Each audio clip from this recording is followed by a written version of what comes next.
Shalom Jemaat Gereja BES, senang sekali saya dapat bertemu dengan Anda dalam keadaan sehat. Berikut adalah informasi kegiatan Gereja BES selama bulan Mei. Kebaktian kenaikan Tuhan Yesus diadakan pada tanggal 26 Mei 2022 dengan jam ibadah seperti ibadah hari Minggu. Untuk menyambut hari Pentakosta, Gereja BES mengadakan kegiatan Day of Fire yang diadakan mulai dari tanggal 27 Mei 2022 sampai dengan 4 Juni 2022. Untuk ibadah Pentakosta diadakan pada tanggal 5 Juni 2022. Selain kegiatan secara on-site, Gereja BES juga memiliki kegiatan secara online. Kegiatan online dapat diakses melalui channel YouTube Gereja BES. Berikut adalah beberapa kegiatan yang dilaksanakan secara online. Doa pagi dilaksanakan dari Senin, Rabu, dan Jumat pada pukul 4.30 pagi waktu Indonesia bagian Barat. Doa malam diadakan setiap hari Senin sampai dengan Sabtu pada pukul 20.30 malam waktu Indonesia bagian Barat. Biblical Outlining Study Training atau pendalaman Alkitab dilaksanakan setiap hari Selasa pada pukul 6 sore waktu Indonesia bagian Barat. Worship Night diadakan setiap hari Kamis pada pukul 6 sore waktu Indonesia bagian Barat. Ladies Devotion diadakan setiap hari Jumat pukul 10.30 pagi waktu Indonesia bagian Barat. Gospel and Prayer diadakan setiap hari Jumat pukul 9 malam waktu Indonesia bagian Barat. Kebaktian Yes Pro atau Profesional Muda dilaksanakan setiap hari Sabtu pukul 6 sore waktu Indonesia bagian Barat. Kebaktian Minggu dilaksanakan setiap hari Minggu pada pukul 9.30 pagi waktu Indonesia bagian Barat. BES Talk diadakan setiap hari Minggu pukul 4 sore waktu Indonesia bagian Barat. Selain program YouTube, Gereja BES juga memiliki beberapa program yang dilaksanakan secara online melalui Zoom. Doa pagi diadakan setiap hari Selasa dan Kamis pada pukul 5.30 pagi waktu Indonesia bagian Barat. Dan pada hari Sabtu diadakan pada pukul 7 pagi waktu Indonesia bagian Barat. Ladies Devotion dilaksanakan pada hari Rabu pukul 19.25 malam waktu Indonesia bagian Barat. Link Zoom dapat Anda dapatkan melalui e-warta Gereja BES.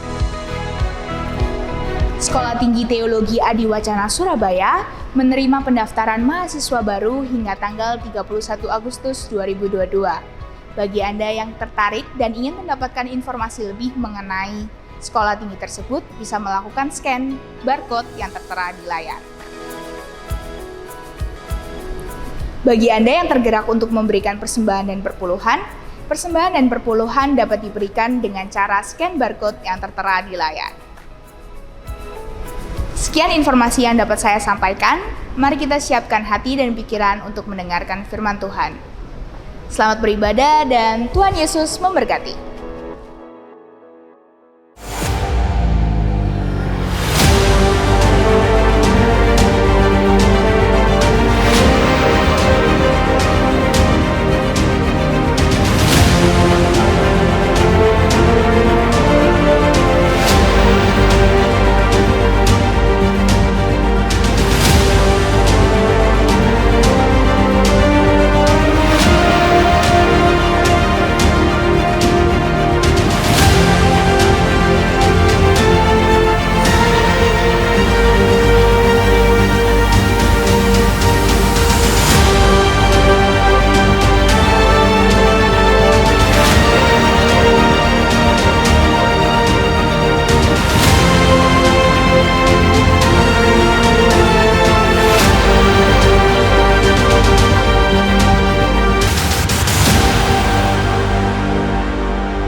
Haleluya. Mari bersama-sama sejenak kita boleh bangkit berdiri. Kita mau memasuki ibadah kita dengan ucapan syukur di hadapan Tuhan. Ini kami Bapa, kami datang di hadirat-Mu. Kami membawa hati kami. Kami naikkan ucapan syukur kami Tuhan karena Engkau baik dalam sepanjang perjalanan hidup kami Tuhan. Mari Bapa, Kau hadir tengah-tengah setiap kami pagi hari ini.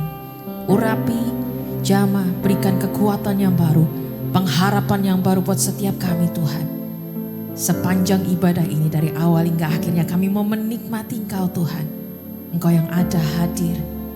menjamah setiap kami. Terima kasih di dalam nama Yesus Kristus yang siap menguji nama Tuhan, sama-sama kita mau berkata, amin. Silakan duduk Bapak Ibu Saudara. Yes Lord.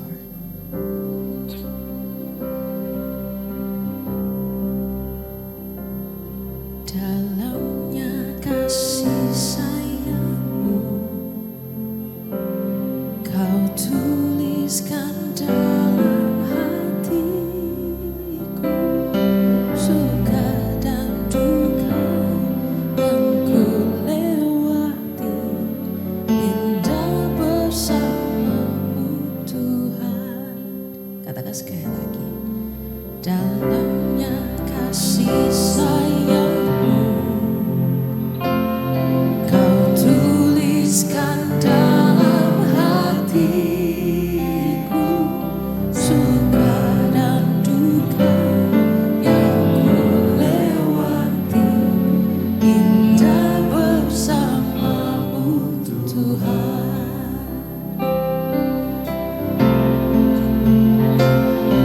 Kasih-Mu selalu mengalir, penuhi kehidupanku.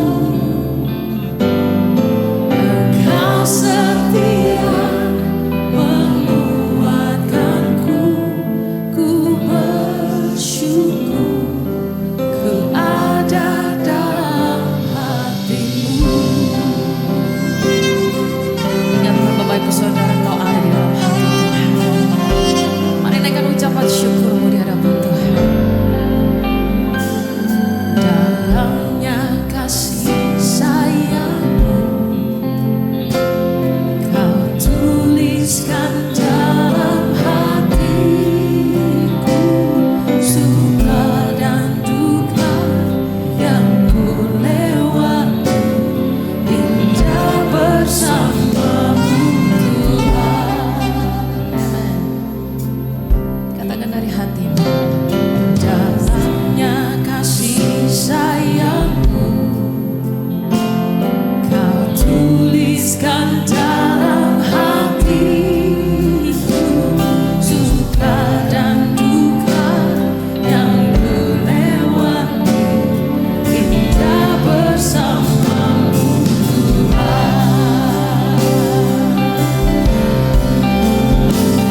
Kasih-Mu selalu mengalir, penuhi kehidupanku. Engkau setia menguatkanku, ku bersyukur, ku ada dalam hati-Mu. Amin. Kasih-Mu selalu mengalir, penuhi kehidupanku. Engkau setia menguatkanku, ku bersyukur, ku ada dalam hati-Mu. Berapa banyak di tempat ini Bapak Ibu Saudara yang kau merasakan kasih Tuhan? Boleh angkat tanganmu tinggi, lambaikan tanganmu bagi Tuhan. Yes Lord. Kita mau ada pada pagi hari dengan segala yang kita miliki. Percayalah bahwa Tuhan itu ada dan Dia mengasihimu. Mari buka hatimu, naikkan pujian ini dari hatimu Bapak Ibu Saudara. Kasih-Nya sungguh mengalir buat setiap kita. Dia yang tidak pernah mengingkari janji-Nya, Dia yang selalu menepati janji-Nya. Dia ada buat setiap kita dalam setiap musim kehidupan. Dan Dia siap untuk menopang hidupmu. Kasih-Mu selalu mengalir, penuhi kehidupanku. Engkau setia menguatkanku, ku bersyukur, ku ada dalam hati-Mu. Mari nyanyikan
sukacitamu penuh buat setiap kami pada siang hari ini Tuhan. Di dalam nama Yesus Kristus yang siap menari buat dia. Sama-sama kita mau berkata, amin. Come on.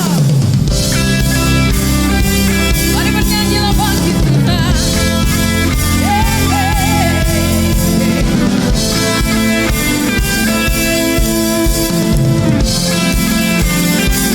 Bertepuk tangan bagi dia. Come on.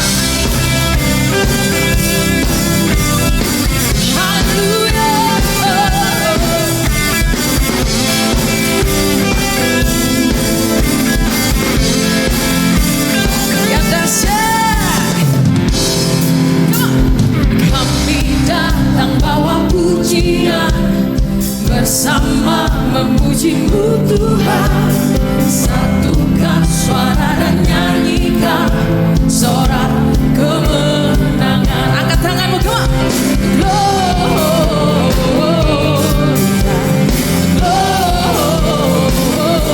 Gloria, bersatukan ditinggikan di atas segalanya. Gloria,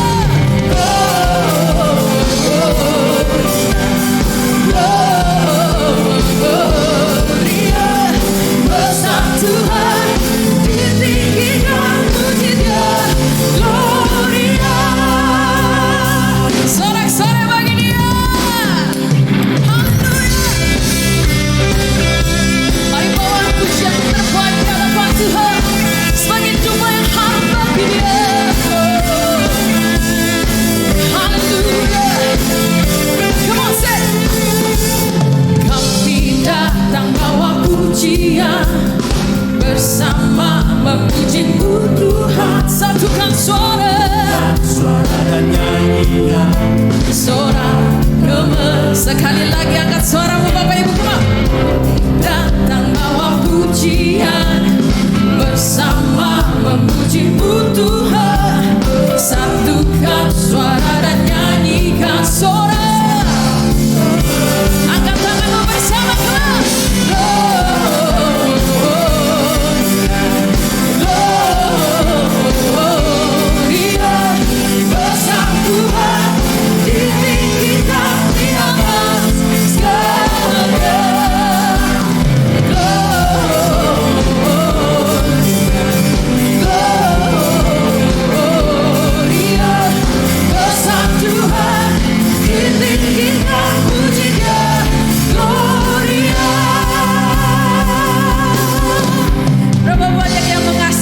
Pada pagi hari ini Bapak Ibu Saudara, angkat tanganmu tinggi, come on. Angkat suaramu bagi Tuhan, sorakan yeah. We give you glory Lord. Come on, say it together.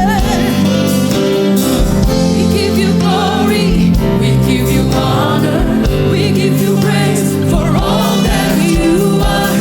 We give you glory, we give you honor, we give you praise.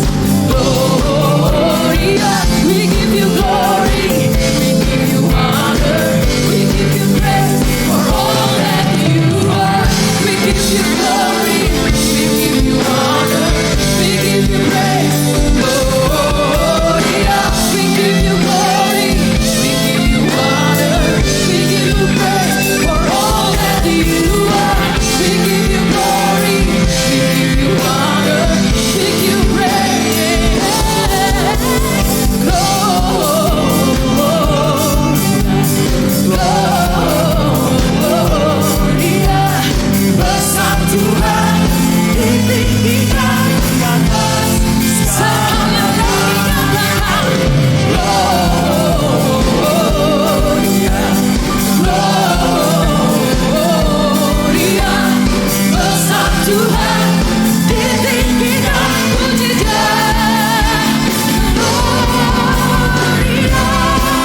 when peace like a river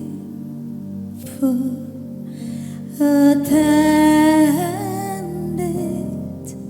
my way, when sorrows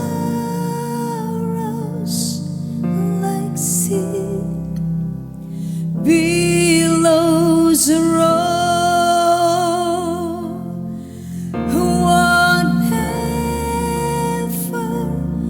my Lord thou hast taught me to say, it is well, it is well with my soul.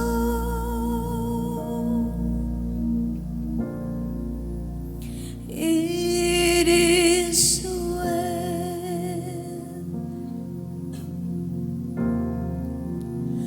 with my soul. It is well, it is well with my soul.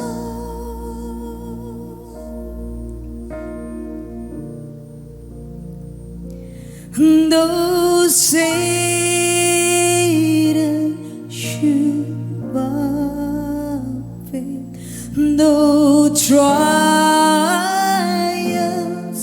should come, let this blessed assurance control that Christ has regarded my helpless estate and has shed His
Silakan duduk, shalom. Jadi percayalah kalau burung di udara Tuhan pelihara, apalagi kita. Jangan kamu khawatir akan apa kamu makan dan kamu minum, kamu pakai. Karena itu disediakan Tuhan bagi orang yang mengasihi Dia. Di sini waktunya saat ini belajarlah saudara, kita ini masuk di dalam rencana Allah. Untuk masuk di dalam rencana Allah, tidak cukup ke gereja. Tidak cukup percaya dan aktif di gereja, melayani di gereja. Justru ketika kita di gereja dan melayani menjadi pelayan Tuhan, kerap kali disitulah kita bukan menambah poin positif. Kita menjadi poin negatif. Kok bisa, Pak? Karena kita tidak pernah melewati apa yang disebut Getsemani berdarah. Yesus tidak mungkin sampai ke Golgota mengeluarkan darah di Golgota yang darahnya untuk menebus dosa kita. Dia harus melewati yang bernama Taman Getsemani. Di situ dia bergumul, mengeluarkan keringat seperti darah. Darah yang di Taman Getsemani itu bukan untuk menebus dosa kita, yaitu untuk pergumulannya, meletakkan ego dan akunya. Dan dia berkata, kalau boleh cawan ini lalu daripadaku, tapi bukan kehendakku, melainkan kehendakmu yang jadi.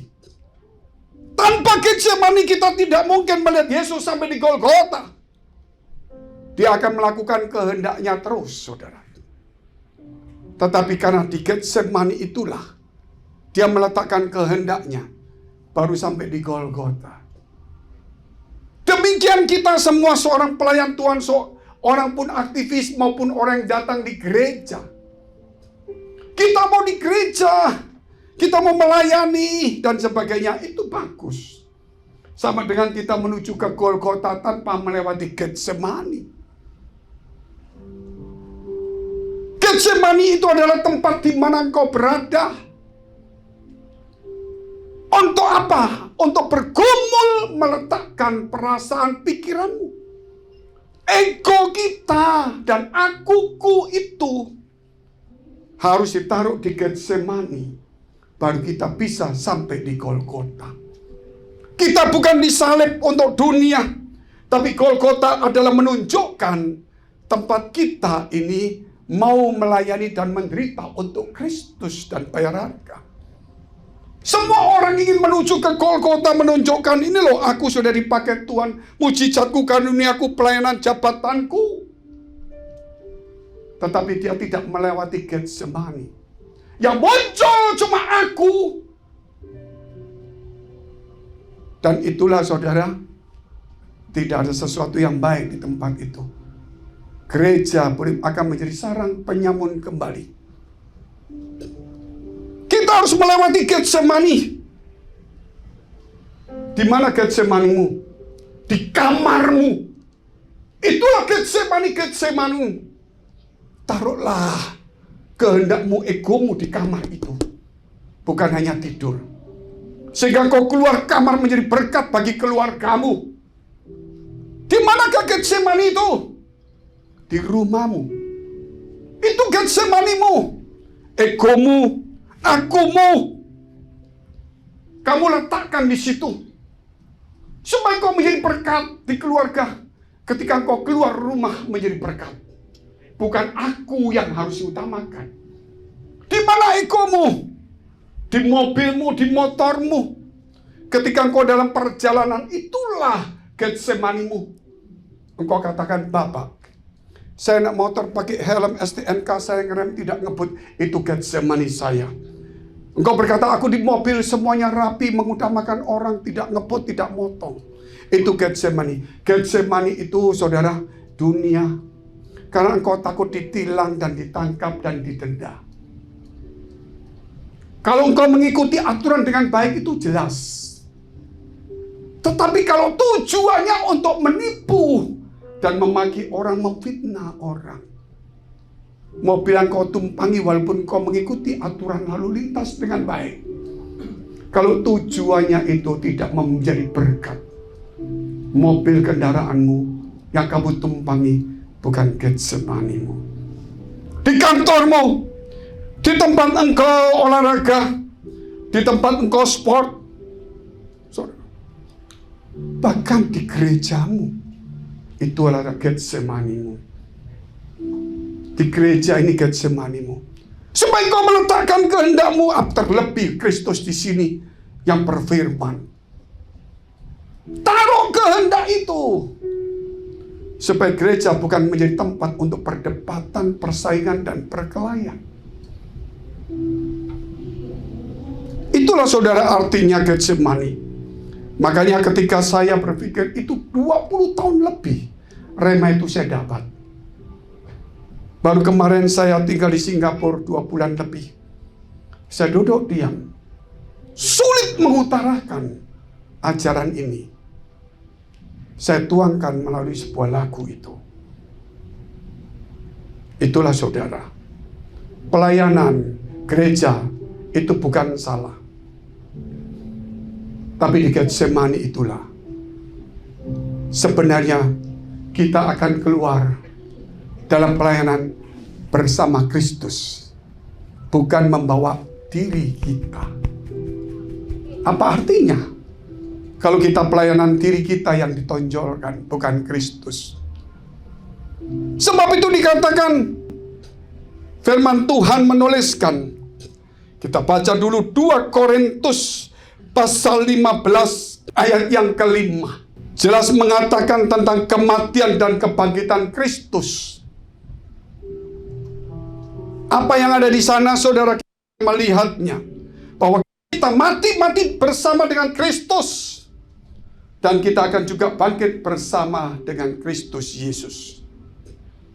Namun ketika kita bangkit, saudara, ketika kita dibangkitkan, hidup kita bukan untuk kita lagi, tetapi hidup kita untuk Kristus. Saya bacakan dulu 2 Korintus 5 ayat 15. Dan Kristus telah mati untuk semua orang, supaya mereka yang hidup tidak lagi hidup untuk dirinya sendiri, tetapi untuk Dia yang telah mati dan telah dibangkitkan untuk mereka.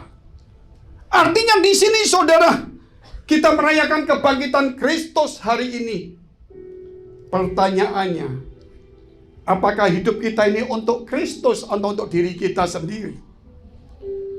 Banyak orang berkata, aku mati untuk Kristus. Tetapi sedikit orang berani berkata, hidup untuk Kristus. Saudara lihat, setiap hari kita kerja keras, kita di gunung, di hutan, di mana tinggalkan keluarga 1 bulan, 5 bulan sebagai pelaut dan sebagainya. Kita kerja melewati bahaya dan sebagainya. Tapi kita tetap juga ke gereja. Tapi begitu kita mati untuk Kristus karena sudah percaya Yesus. Tetapi saudara, kita tidak pernah berani hidup untuk Kristus. Artinya di sini kalau kita hidup untuk Kristus, setiap hidup kita itu untuk Tuhan. Bukan untuk diri kita sendiri. Makanya orang lebih berani mati untuk Kristus daripada hidup untuk Kristus. Kalau mati selesai, sudah percaya Yesus. Tetapi kalau hidup belum selesai, kita tetap kerja untuk Kristus juga. Amin. Hari ini kalau kita hidup, saudara, hidup itu harus untuk Kristus. Dan suatu hari kita mati. Mati untuk Kristus itulah satu keuntungan. Jadi mati untuk Kristus bukan, saudara, cuma kita embel-embelkan di dalam diri kita sebagai pengikut Kristus. Karena kita mati untuk Kristus tidak ada gunanya. Karena yang benar adalah Kristus mati untuk kita. Yang benar adalah hidup untuk Kristus. Setelah kita hidup untuk Kristus, maka mati ada satu keuntungan. Kita lihat dulu firman Tuhan lagi, saudara. Lukas 24 ayat 1 sampai dengan 12 saya bacakan secara maraton. Tetapi pagi-pagi benar pada hari pertama minggu itu mereka pergi ke kubur membawa rempah-rempah yang telah disediakan mereka. Mereka mendapati batu sudah terguling dari kubur itu. Dan setelah masuk mereka tidak menemukan mayat Tuhan Yesus. Sementara mereka berdiri termangu-mangu. Karena hal itu tiba-tiba ada 2 orang berdiri dekat mereka memakai pakaian yang berkilau-kilauan. Itulah malaikat Tuhan. Mereka sangat ketakutan dan menundukkan kepala.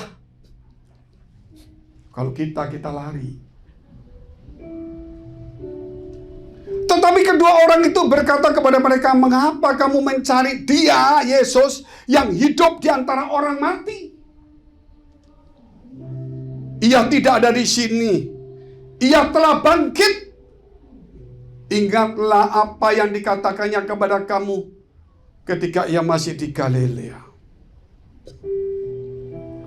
yaitu bahwa anak manusia harus diserahkan ke tangan orang-orang berdosa dan disalibkan dan akan bangkit pada hari yang ketiga." Maka teringatlah mereka akan perkataan Yesus itu. Dan setelah mereka kembali dari kubur, mereka menceritakan semuanya itu kepada ke-11 murid dan semua saudara yang lain. Mana yang satu? Yudas Iskariot yang menjual telah bunuh diri. Perempuan-perempuan itu ialah Maria dari Magdala dan Yohana dan Maria ibu Yakobus dan perempuan-perempuan lain juga yang bersama-sama dengan mereka memberitahukannya kepada rasul-rasul. Tetapi bagi mereka perkataan-perkataan itu seakan-akan omong kosong. Dan mereka tidak percaya kepada perempuan-perempuan itu. Sungguh pun demikian. Petrus bangun lalu cepat-cepat pergi ke kubur itu. Ketika ia menjenguk ke dalamnya, ia melihat hanya kain kapan saja. Lalu ia pergi dan ia bertanya dalam hatinya, apa yang kiranya telah terjadi? Hal pertama, batu terguling dan kubur kosong, membuktikan Yesus hidup. Batu terguling, batu yang besar, siapakah yang bisa menggulingkannya? Kubur yang kosong, siapa yang mau mencuri mayat yang sudah mau?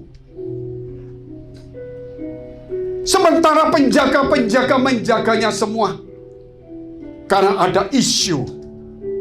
Mereka mendengar bahwa Yesus pernah berkata bahwa dia akan disalibkan dan akan mati dan akan bangkit ke hari ketiganya. Maka para imam berkata kepada raja, orang ini berkata bahwa dia akan bangkit. Tolong kirim penjaga yang kuat, yang banyak, yang terlatih, supaya jangan mayatnya dicuri. Tapi saat itu tiba-tiba seorang malaikat Tuhan datang di tempat itu. Dan ketika itu gempa bumi yang besar. Penjaga pun rebah. Ketika melihat malaikat datang, dia tertelungkup, tidak mampu. Kemudian malaikat itu menggulingkannya batu. Perempuan tidak punya kekuatan. Karena batu itu batu besar, Bapak Ibu. Kalau pintu kubur itu seperti ini masuknya. Kalau batu kuburnya seperti ini dan tebal sekali. Siapakah itu? Ada seorang profesor tidak mengakui kebangkitan Yesus. Kematian dia mengakuinya. Dia meninggalkan profesinya, dia pergi ke Israel. Selama bertahun-tahun dia mencari. Satu saat ketika dia belajar tentang kubur orang Israel, dia termangu-mangu. Akhirnya saudara, dia menjadi percaya. Bukunya ditulis Siapa yang menggulingkan batu yang dikubur? Seorang ateis, seorang yang anti kebangkitan Yesus. Tanpa ada berita lagi, hanya cuma melihat batu yang terguling. Bagaimana dengan kita hari ini? Oleh sebab itu, saudara, hari ini, setiap kali kalau Yesus, saudara lihat, dia membangkitkan orang dari anak seorang yang ada di bait Allah, anak janda, dan Lazarus juga. Lazarus yang sudah 4 hari dibangkitkan, yang sudah busuk, yang sudah hancur otaknya. Tapi Yesus panggil dia keluar dan dia keluar. Siapakah dia itu? Tetapi apa yang dilakukan dia sebelum dia memanggil Lazarus? Gulingkan batu itu.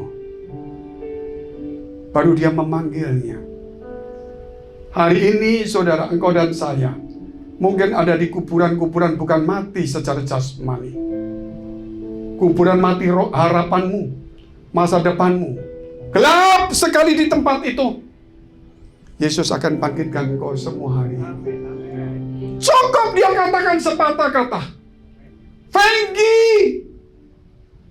Saya nggak dengar. Lazarus sudah mati, nggak dengar. Nggak ada yang dengar dia.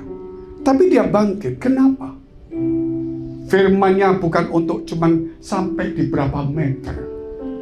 Ketika dia berfirman, surga sampai neraka pun, sampai alam maut pun mendengarkan dia.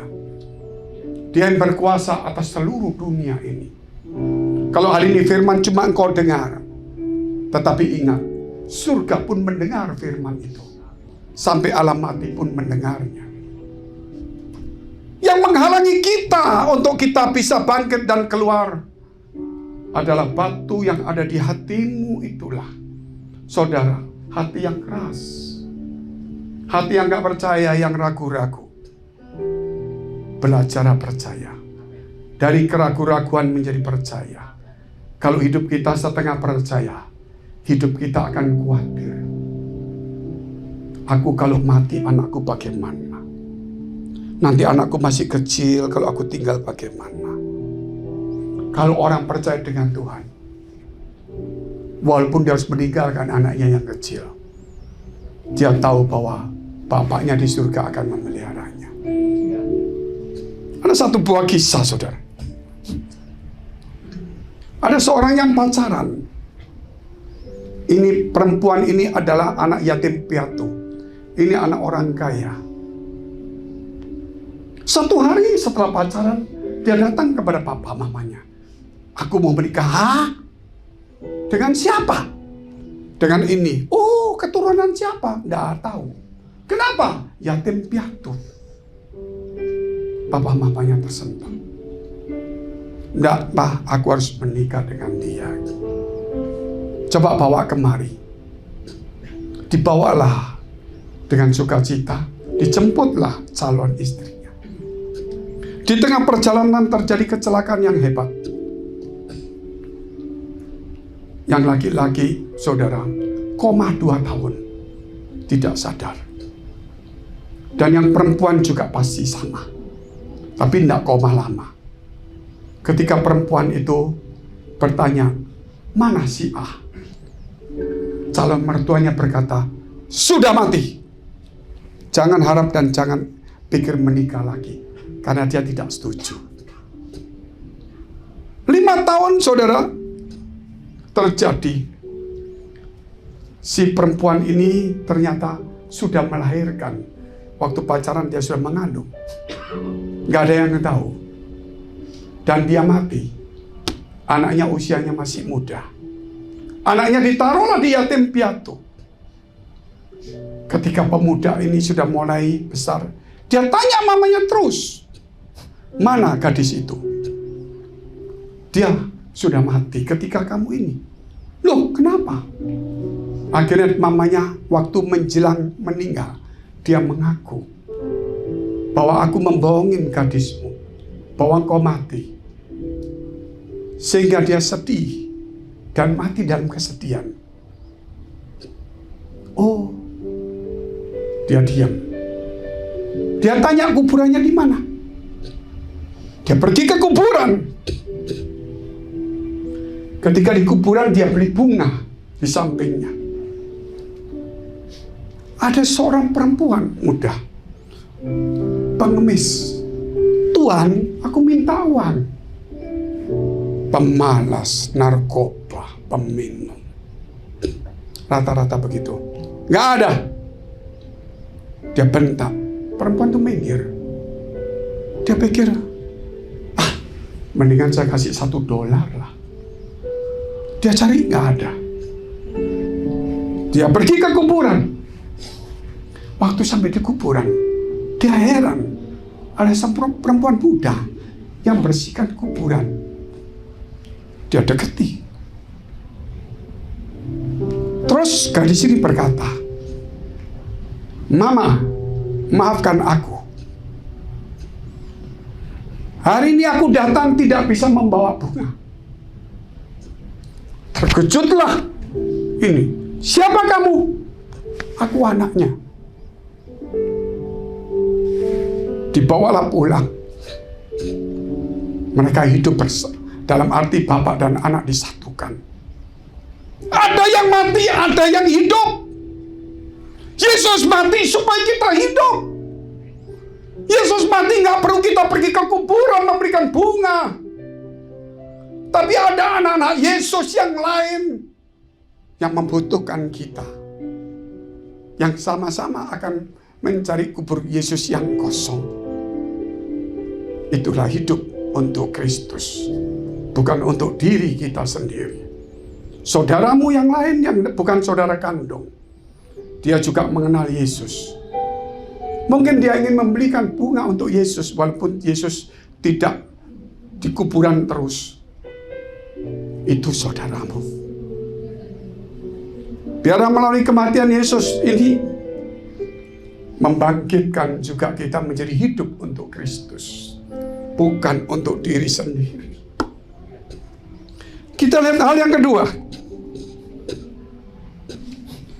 Malaikat memberitahu tentang kebangkitan. Kalau Yesus bangkit berarti mati. Nggak usah ngomong mati, ya apa enggak? Kita cukup ngomong bangkit berarti mati. Sudah melewati mati. Dan yang bicara adalah malaikat, bukan manusia. Sehingga hari ini jangan pernah goyah imanmu. Yesus sudah bangkit.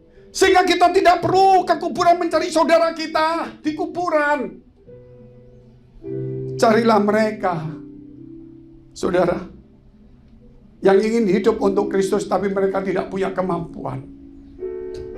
Itulah gereja hari ini.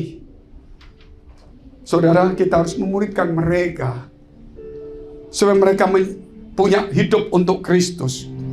Saya ajak saudara untuk melihat Roma 14 ayat 9. Sebab untuk itulah Kristus telah mati dan hidup kembali, supaya ia menjadi Tuhan baik atas orang-orang mati maupun atas orang-orang hidup. Itulah Tuhan, saudara. Dia harus bangkit supaya menjadi Tuhan bagi orang mati dan juga bagi orang hidup. Bukan untuk orang mati saja, tetapi dia juga bagi orang hidup. Ketika dia mati, saudara, dia juga untuk orang mati, tetapi juga untuk orang, yaitu kita semua. Dia mati, makanya dia bangkit atas Tuhan, menjadi Tuhan. Ini, saudara, orang tidak percaya Yesus adalah Tuhan. Sebuah kisah yang cukup menarik dari sebuah buku yang pernah saya baca 35 tahun yang melampau. Judulnya buku itu dari keraguan menjadi percaya. Seorang dokter hewan yang tidak pernah percaya kepada Yesus Kristus. Diinjili dia tidak pernah mau. Apalagi mati bangkit. Tapi apa yang terjadi, saudara? Akhirnya dia pergi ke Israel. Dia mulai melihat semua kejadian. Dan ketika dia membaca firman Tuhan, ketika Yesus masuk di Yerusalem dengan seekor keledai muda yang belum pernah dibebani, dia menungganginya. Dia baca dia. Kemudian dia diam. Baru dia sadar hanya gara-gara keledai muda. Bahwa keledai muda yang belum pernah dibebani, itu kalau dikasih beban akan merontah. Belum dilatih. Makanya induknya itu dinaiki dulu. Anaknya mengikuti dari belakang. Begitu kuat, saudara, baru dilatihlah dari pelan-pelan. Tetapi ini keledai muda diduduki Yesus, dia tidak merontah. Dia berjalan biasa. Dokter hewan itu berkata, hewan keledai pun tahu Yesus itu Tuhannya. Masa dokternya hewan gak tahu kalau Yesus itu Tuhan? Itulah saudara satu kebenaran. Banyak orang, saudara, dijamah Tuhan dengan cara-cara yang luar biasa. Tuhan tuh sayang dengan kita hari ini. Hal yang ketiga kita lihat, peranan perempuan dalam kebangkitan. Kita lihat dulu ayat 9-11 dari Lukas 24. Dan setelah mereka kembali dari kubur, mereka menceritakan semuanya itu kepada ke-11 murid dan kepada semua saudara yang lain. Perempuan-perempuan itu ialah Maria dari Magdala dan Yohana, dan Maria ibu Yakobus, dan perempuan-perempuan lain juga yang bersama-sama dengan mereka, memberitahukannya kepada rasul-rasul.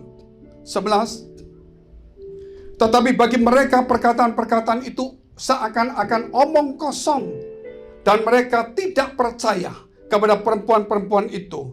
Namun tetap Petrus tetap pergi ke kubur untuk melihat kubur itu kosong. Bahwa di akhir zaman perempuan-perempuan telah dipulihkan oleh Tuhan.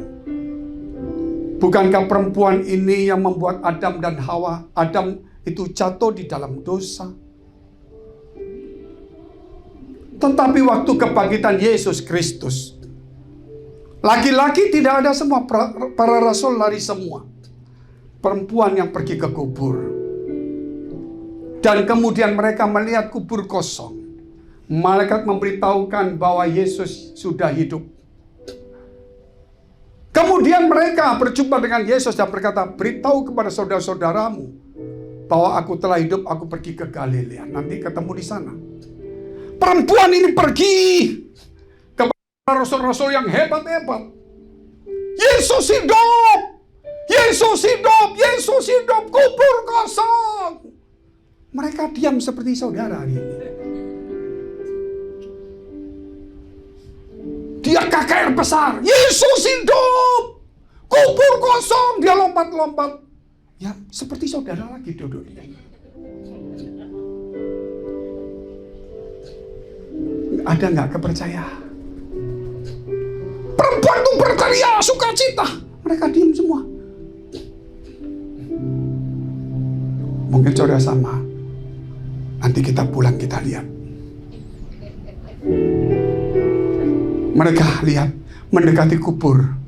Mereka lari. Lari bukan untuk mengatakan Yesus hidup. Untuk membenarkan dirinya. Bab omongan perempuan ini omong kosong. Dia sampai di kubur, lihat kosong. Malaikat gak ada, hanya kain kafan. Mereka termangu-mangu. Dan disitulah kabar kebangkitan itu. Hai perempuan, hari ini saya beritahu, engkau adalah seorang penolong.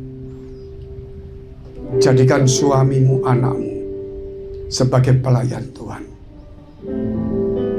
Dia juga ada waktunya tidak kuat. Tolonglah berita kebangkitan ini. Bukan kebangkitan Yesus, tapi kebangkitan rohani dan iman yang dibutuhkan oleh suami, anakmu, laki-laki. Jadilah perempuan-perempuan yang hari ini yang telah dipakai Tuhan. Tuhan telah mempercayakan kebangkitan ini, berita ini kepada para perempuan. Saya melihat banyak perempuan saat ini di gereja tidak mau belajar firman Allah. Begitu laki-lakinya mulai semangat, mulai sering pelayanan di gereja. Mau kemana Pak? Gereja. Ada apa? Doa puasa. Besok mau kemana? Gereja. Ngapain? Meeting. Lusa mau kemana Pak? Gereja. Ngapain? Pendalaman Alkitab. Jumat mau kemana Pak? Gereja. Ngapain? Worship night. Sabtu mau kemana Pak? Gereja. Kaum bapak. Besok ke gereja gak usah pulang.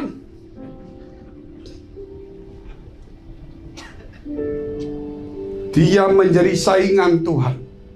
Saya katakan ini bukan omong kosong. Saya katakan ini terjadi kalau kita tidak hati-hati, Bapak Ibu. Dan itu sudah terjadi dimanapun juga. Seorang pendeta akan tidak menjadi pendeta. Seorang pendeta akan meninggalkan kependetaannya.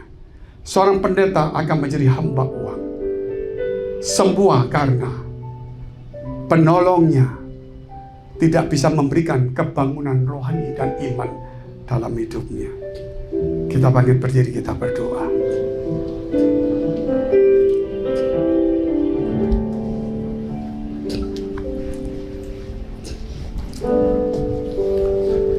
Terima kasih Tuhan, terima kasih memberkati kami, menyucikan, menguduskan kami semuanya saat ini. Biar kebangkitan Kristus ini Tuhan membuat kami menjadi bangkit dan hidup bukan untuk diri kami, tetapi hidup untuk Kristus. Betapa mudahnya setiap orang ingin berkorban kepada Tuhan dan mati untuk Tuhan. Namun sedikit orang yang mau hidup untuk Tuhan. Oleh sebab itu Bapa di surga, berikan Romo itu bukan hanya di Golgota yang menyelamatkan kami. Berikan Romo itu yang darahmu itu yang ada di Getsemani. Bukan hanya darah yang di Golgota untuk menyelamatkan kami. Berikan Tuhan tetesan darahmu yang ada di Getsemani, supaya kami menjadikan setiap tempat di mana kami berada menjadi tempat pergumulan untuk meletakkan kehendak dan ego kami. Kau memberkati kami supaya dimanapun kami berada menjadi tempat-tempat Getsemani, sehingga kami boleh menjadi berkat bagi banyak orang. Kami berdoa Tuhan untuk semua gereja yang ada di seluruh dunia, dari hamba Tuhan sampai kepada umat Tuhan. Kiranya Kau memberkati mereka supaya mereka menjadi berkat dan hidup mereka berdampak, supaya di mana gereja mereka melayani dan berjemaat dipenuhi orang-orang yang takut akan Tuhan dan tulus hatinya. Kami berdoa Tuhan untuk semua gereja yang ada di seluruh dunia, supaya mereka bersatu rukun dan tidak terpecah-pecah, supaya dunia percaya Yesus adalah Tuhan bagi kemuliaan Allah Bapa di surga. Demikian gereja di mana kami menggembalakannya, gereja Blessing in the Spirit. Kami berdoa Tuhan untuk setiap persembahan yang dipersembahkan umat-Mu, kiranya menjadi dupa yang harum di hadapan Tuhan. Dan Kau memberkati segala pekerjaan rumah tangga, kesehatan, iman rohani mereka, sampai kepada anak cucu mereka. Biar kebajikan kemurahan Tuhan selalu menyertai mereka. Haleluya. Amin. Silakan duduk saudara. Tuhan Yesus memberkati.